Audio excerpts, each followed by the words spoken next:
ओम ज्ञानतिमिरान्धस्य ज्ञानञ्जनशलाकया चक्षुरुन्मिलितं येन तस्मै श्रीगुरुवे नमः।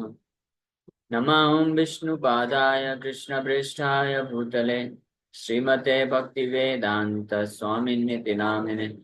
नमस्ते सारस्वती देवे गौरवाणी प्रचारिणे निर्विशेष शून्यवादी पाश्चात्य देश तारिणे।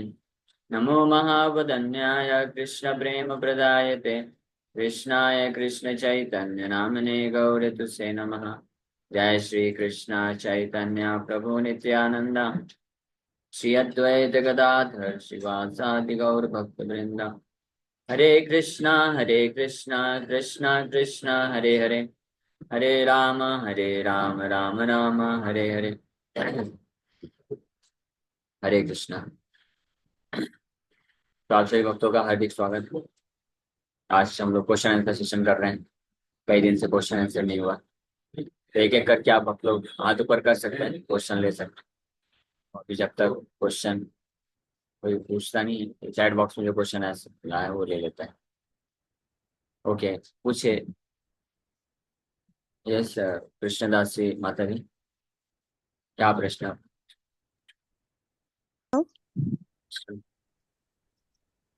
हरे कृष्णा प्रभु जी। हाँ यस माता जी, बोलिए। प्रभु जी मेरी आवाज आ रही है? हाँ आ रही है, आ रही है। प्रभु जी मेरा ये क्वेश्चन है कि मतलब कहते हैं कि मनुष्य के अंदर जो है परमात्मा का वास होता है, फिर भी वो जो है मतलब उसके अंदर परमात्मा का वास होता है तो वो किस भांति मतलब पाप करने पे आ जाता है, पाप करता है। आज मैंने देखा कि जो बेजुबान प्राणी है उन पे अत्याचार करता है और कहीं ना कहीं ओके, समझ वो गया समझ बहुत गया समझ गया। मैंने मैंने चैट बॉक्स में प्रभु जी ये डाला है क्वेश्चन, आप चेक कर लीजिए एक हाँ, बार। मैं समझ गया क्वेश्चन आपको। सही बात है, हरे भगवान कृष्ण परमात्मा के रूप में हर हर किसी के हृदय में है। तो प्रश्न उठता है कि फिर कोई जीवात्मा परमात्मा के होते हुए भी वो पाप क्यों करता है? हाँ, तो निश्चित रूप में भगवान परमात्मा के रूप में है हृदय में, और सुप्रीम कंट्रोलर है। भगवान सैंक्शन है, उपदृष्टानुमंता च भर्ता भोक्ता महेश्वरा परमात्म पिछा प्रत्यय। हाँ, कि परमात्मा के रूप में जाने जाने वाले भगवान उपदृष्टा, वो देखते भी हैं कि कौन व्यक्ति क्या कर रहा है। अनुमंता, यानी परमिशन भी देते हैं, कोई भी व्यक्ति कुछ भी कार्य करना चाहता है। भर्ता, उसको मेंटेन पालन पोषण करते हैं। भोक्ता, सुप्रीम इंजॉयर है। भर्ता भोक्ता महेश्वर, सुप्रीम कंट्रोलर है। तो ये और 15वें अध्याय के 15 नंबर श्लोक में भगवान बोलते हैं, मत्तः स्मृति ज्ञानम अपोहनम च सर्वस्व चाहम हृदय सन्निविष्टो। मेरे से ही ज्ञान, स्मृति और फॉरगेटफुलनेस, अपोहनम आता है, यानी भुला देना। ये सारे कार्य भगवान करते हैं, भगवान ही करते हैं। तो इसलिए जो भी व्यक्ति, कोई भी जीवात्मा कुछ भी कर रहा है, चाहे अच्छा या बुरा कर रहा है, तो भगवान के परमिशन सैंक्शन से, भगवान के द्वारा बुद्धि देने पर ही करता है, भगवान के द्वारा शक्ति देने पे करता है, भगवान के द्वारा ज्ञान, भगवान के द्वारा फैसिलिटी देने पे ही करता है। अब कोई अच्छा कोई बुरा क्यों करता है? ये भगवान स्वतंत्रता देते हैं। क्योंकि अगर ये स्वतंत्रता नहीं रहेगी जीवात्मा में, तो जीवात्मा और फिर जो जड़ वस्तु, उसमें अंतर नहीं रह जाएगा। भगवान जीवात्मा को फोर्स करके सरेंडर नहीं, समर्पण नहीं कराना चाहते। भगवान चाहते हैं वॉलिंटियरली, स्वेच्छा से जीवात्मा जो है समर्पण करे और प्रेम का आदान प्रदान करे, तब वहां पे प्रेम का आदान प्रदान होगा। तो इसलिए जब कोई जीवात्मा जो गलत काम करना चाहता है, बुरा काम करना चाहता है, पाप करना चाहता है, अपराध करना चाहता है, तो वास्तव में भगवान सैंक्शन करते हैं, परमिशन देते हैं, फैसिलिटी देते हैं, लेकिन भगवान चाहते नहीं है कि वो बुरा कार्य करे। लेकिन जीवात्मा करना चाहता है, इसलिए भगवान अलाउ करते हैं। उसको बोलता है कि भगवान अलाउ करते हैं, ताकि वो इस प्रकार के कार्य को करके सबक सीख सके, समझ सके। और इसके अलावा भगवान ये उसके द्वारा जो बुरा कार्य किया जाता है उसको रोकने का पूरा प्रयास करते हैं। जब कोई भी व्यक्ति कुछ गलत काम करने जाता है ना, अंदर से उसको जरूर आवाज आती है कि ये गलत है, लेकिन फिर भी जब वो पूरी तरह से डिटरमाइंड रहता है कि नहीं मुझे करना है, मेरी ये इच्छा है, तो भगवान बोलते अलाउ करते हैं। हाँ। और कुछ भी गलत कार्य करता है तो उसका फिर जो उसका जो परिणाम है भगवान देते हैं, उससे भी शिक्षा देते हैं। यानी भगवान हर तरीके से उसको इस प्रकार से प्रेरित करना चाहते हैं कि आप मुझे ही समर्पित करो, गलत कार्य को मत करो, क्योंकि गलत कार्य को करने का नतीजा गलत होता है। लेकिन 3 गुणों के प्रभाव में आने के कारण जीवात्मा जो है ही is force to act in wrong manner, गलत गलत तरीके से करने के लिए प्रेरित होता है 3 गुणों के प्रभाव में आने के कारण। तो इस तरह से ये है भगवान जो है सैंक्शन करते हैं। इसीलिए भगवान सैंक्शन करते फैसिलिटी देते हैं, लेकिन वास्तव में कोई भी जीवात्मा कुछ भी कार्य करता है, अच्छा या बुरा करता है, तो उसका जिम्मेदारी उस जीवात्मा की होती है। रिस्पॉन्सिबल भगवान नहीं होती, क्योंकि वो उसकी इच्छा पर निर्भर है। तो बुरा करेगा तो बुरा उसका खामियाजा भुगतना पड़ता है, और इस प्रकार से बुरा खामियाजा को भुगत करके उसको उसको सेंस आता है, और उसके सेंसेस थोड़ा ठीक होता है।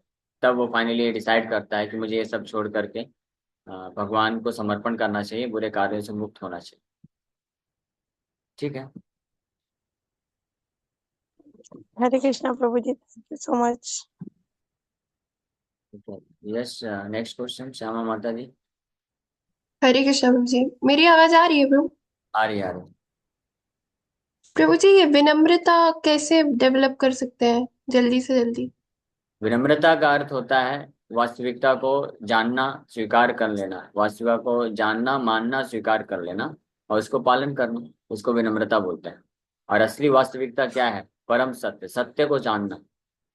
परम सत्य है कृष्ण, कृष्ण परम सत्य है, कृष्ण परम भगवान है। तो जो व्यक्ति ये स्वीकार कर लेता है कि कृष्ण परम भगवान है, परम नियंता है, और हम उनके नित्य सनातन तुच्छ दास हैं, वो असली विनम्र व्यक्ति है। That's all. अब जो इस चेतना में स्थित होता है कि मैं नित्य सनातन कृष्ण का दास हूँ, तो जब इस संसार में डील करता है या कोई भी कार्य करता है, तो उस चेतना में रह करके जब कार्य करता है तो वो उस प्रकार से प्रकट होता है। तो जो अपने आप को कृष्ण का नित्य सनातन तुच्छ दास समझता है, तो वो कृष्ण को प्रसन्न करने, जो संतुष्ट करेगा, प्रसन्न करेगा, वो कार्य हमेशा करने के लिए तत्पर रहता है। अब कृष्ण बोलते हैं कि सारे जीवात्मा मेरे अंश हैं, कृष्ण चाहते हैं कि सारे जीवात्माओं का उद्धार हो। तो फिर ऐसा जो भक्त होता है उस चेतना में रह करके सभी जीवात्माओं को प्रचार करता है, वो असली विनम्रता है। हाँ, जब कोई प्रचार करता है, भक्त होता है, तो अन्य जीवात्माओं को उद्धार करने के लिए उसको उसको क्या है, पिटाई करता है, तो वो असली विनम्रता है। श्रीला भक्ति सिद्धांत सरस्वती ठाकुर गोस्वामी महाराज प्रभुपाद वो असली विनम्र हुए, असली विनम्र हुए। लेकिन वो कैसे विनम्र थे? बाहरी दृष्टिकोण से उनकी विनम्रता को कोई समझ नहीं सकता है। वो बिल्कुल सहन नहीं करते थे कृष्ण के विपरीत, विरुद्ध सिद्धांत को। मायावादी होते थे, उसको धो देते थे अच्छे तरीके से, शास्त्र से प्रमाणित करके। इसको बोलते हैं असली विनम्रता। प्रभुपाद जी बोल्डली प्रचार किए है असली विनम्रता। और अपने शिष्यों को बहुत फोर्स करते थे श्रीला भक्तिनाथ जी ठाकुर कि 64 माला जप करो, सेवा, हाँ सेवा भी करो। फिर समय नहीं मिलता है तो रात को कम सो। इसको बोलते हैं असली विनम्रता। जब कोई शिष्य आते थे उनको प्रणाम करते थे, बोलते थे दासो अस्मि, मैं दास हूँ आपका। हाँ, आप मेरा सेवा क्या है? आपको कृष्ण भक्ति में तीव्रता से आगे बढ़ाने के लिए जो करना पड़े वो मैं करता हूँ। इसलिए श्रीला भक्तिनाथ जी ठाकुर बोले कि मुझे क्योंकि मैं हमेशा स्ट्रेट फॉरवर्ड बोला, और मैं फोर्स किया लोगों को कि आप तीव्रता से कृष्ण के शुद्ध भक्त बन जाओ। इसके कारण कई लोग मुझे अपना शत्रु समझने लग गए। हाँ, लेकिन निश्चित रूप में इवेंचुअली फाइनली लोग समझेंगे कि मैंने ये उनके हित के लिए किया। तो इसलिए उन्होंने कभी कॉम्प्रोमाइज नहीं किए, चाहे उनके शिष्य हो या कोई भी वेलविशर हो, गेस्ट हो, हर किसी को सत्य बोले और हर किसी को तीव्रता से फोर्स किए। और उनका फेमस स्टेटमेंट होता था, कृष्णार्थ अखिल चेष्टा, all endeavors whether through mind, body और words, everything should be dedicated for the service of Krishna and Krishna only. No more माया। हाँ, 1% माया नहीं, नहीं, 100% कृष्ण, 100% कृष्ण के लिए समर्पित करने के लिए वो प्रेरित किए। और इसको बोलते हैं असली विनम्रता। जो परम सत्य की ओर हमको लेके जाए वो वास्तव में असली रूप में हम्बल है, विनम्र है। हनुमान जी, हनुमान जी असली विनम्र हैं, वास्तविक विनम्र हैं। कैसे विनम्रता प्रकट की है? लंका को जलाकर। हाँ। अर्जुन असली विनम्र थे। पहले अर्जुन जो है अहंकार में थे, अरे मेरे आचार्य, मेरे पितामह, मेरे सगे संबंधी, बाहरी रूप से ऐसे लग रहा था।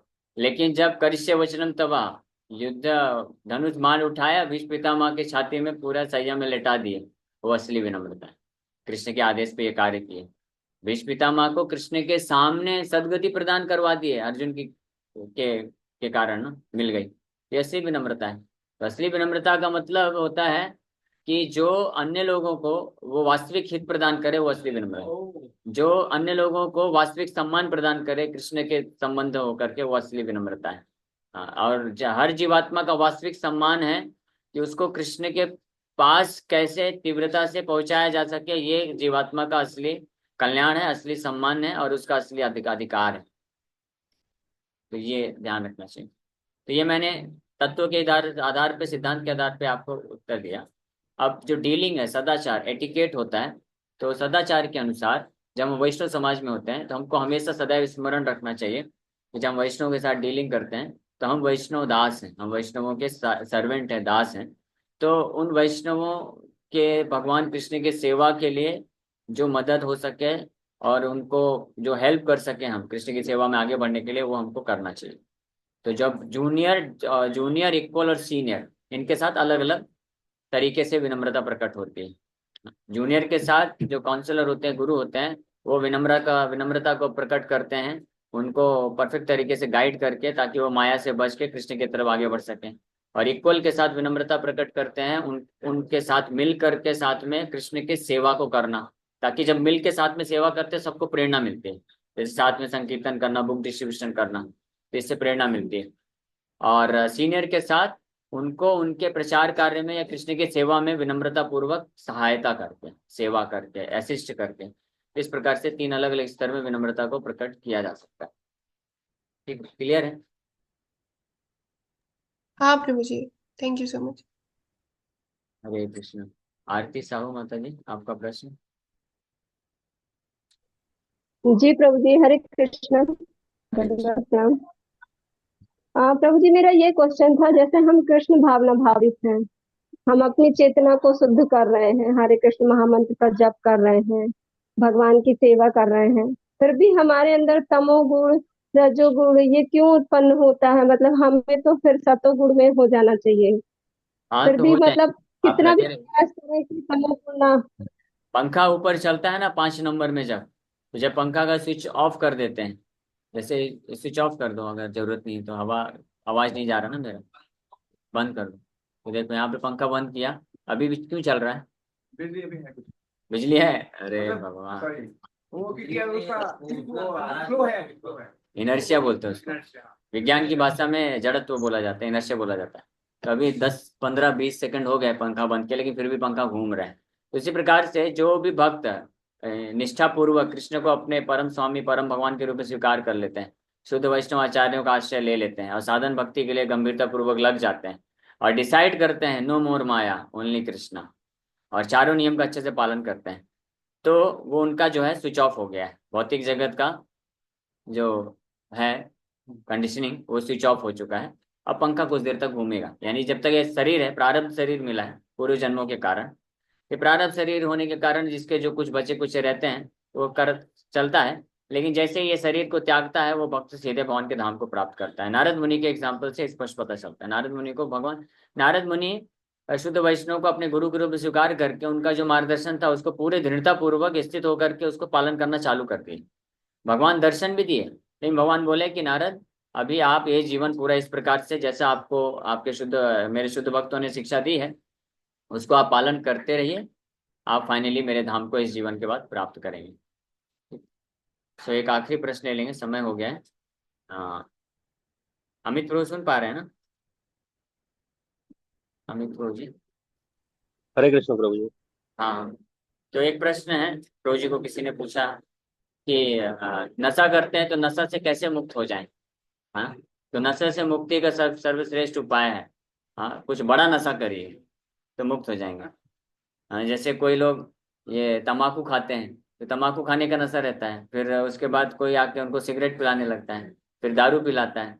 तो जैसे जैसे हायर नशा मिलता जाता है, ऊपर का नशा मिलता जाता है, वैसे नीचे वाले नशे फिर फीके पड़ जाते हैं, है ना। जैसे शराब में अलग अलग वैरायटी होती है, मुझे तो पता नहीं इतना, शराब में अलग अलग वैरायटी होती है। एक जो बड़ी देसी शराब शायद बड़ी तीक्ष्ण होती है, तो उसका संतरा वाला, अच्छा इसको मालूम, वैसे नींबू वाला, अच्छा ठीक है, जो भी वाला है। तो इसलिए जो जो भयानक वाला शराब का जिसको लत लग जाती है ना, फिर वो थर्ड क्लास से छोटे मोटा नशा करने वाले शराब नहीं पीते वो लोग, और फिर उसके भी ऊपर एलएसडी वगैरह का नशा किसी को लग गया तो फिर नीचे के छोड़ देते। उसी प्रकार से जिसको कृष्ण भक्ति का नशा लग जाएगा तो ये सारे संसार के तुच्छ नशे अपने आप साइड हो जाएंगे। परम दृष्टवा निवर्तते, भगवान कृष्ण गीता में यही बोले। तो कृष्ण भक्ति, one should get addicted for Krishna's holy name. Krishna के नाम जप करने में नशा चढ़ जाना चाहिए। तो वो सर्वोत्तम उपाय है हर प्रकार के नशा।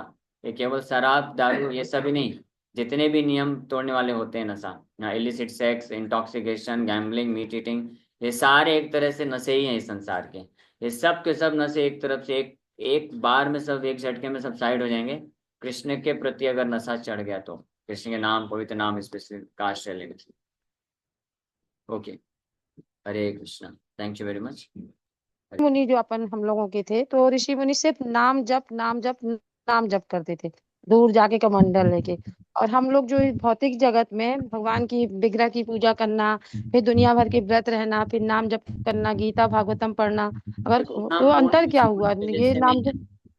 हम भागवत मार्ग, हमारे आचार्यों ने भागवत मार्ग और पांचरात्रिक मार्ग दोनों दिया है, क्योंकि हम पूरी तरह से शुद्ध अवस्था में नहीं है कि केवल भागवत मार्ग का ही ध्यान पूर्वक कर सकें। तो इसलिए हमारे आचार्य बहुत बुद्धिमान है। हम प्रायः कलयुग में जीवात्माएं तमोगुण रजोगुण में होते हैं, इसलिए तमोगुण रजोगुण से मुक्त होने के लिए ये पांचरात्रिक विधि दी है। विग्रहों का सेवा करना, आरती अटेंड करना और स्वच्छता रखना, नियम पालन करना, ये सब जब करता है कोई तो सतोगुण में आता है, और फिर भागवत मार्ग का जो विधि है वो परफेक्ट तरीके से कर सकता है। तो ये सारी चीजें सहायक है, विग्रह सेवा और जो है आरती अटेंड करना और अन्य जो सेवाएं करना, ये सहायक होती हैं भगवान के नाम के प्रति रुचि को आगे बढ़ाने के लिए। ओके, हरे कृष्ण।